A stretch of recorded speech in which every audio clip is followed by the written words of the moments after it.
Delicate hostage negotiations are underway in the Middle East. President Biden was asked about those discussions and a potential for a ceasefire in Gaza, and here's what he said. Could you give us a sense of when you think that ceasefire will start, sir?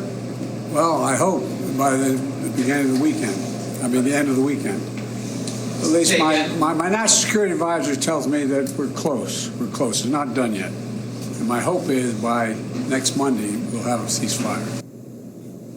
Now, Israel is downplaying a deal with an official there saying they were surprised that Biden suggested it could happen that soon. But there is mounting international pressure to get an agreement. The Hamas-controlled Gaza Health Ministry saying the death toll in Gaza has nearly hit 30,000, while 100 hostages captured on October 7th are still believed to be alive, held in Gaza by Hamas and other militant groups. Here with us now is Mark Esper. He was defense secretary under President Trump. He now serves on the board or as a strategic advisor for a number of aerospace and defense-related companies. Sir, thanks for being with us here. You have Qatari officials also saying they're hopeful a deal can be reached but before Ramadan. Hamas downplaying optimism that we hear coming from Biden, saying that Israel and the U.S. are using it as a negotiating tactic.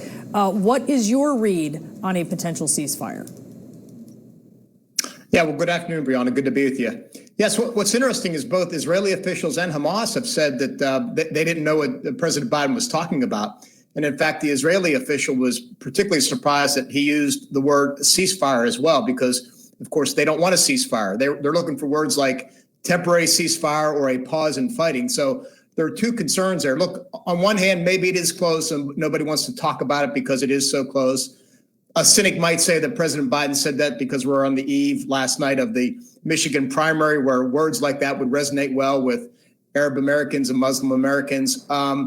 But we'll see. It does sound like they've narrowed many of the issues. It looks like the swap may be 40 Israeli prisoners, which would be the elderly, women, and the sick, in exchange for 400 Palestinian prisoners.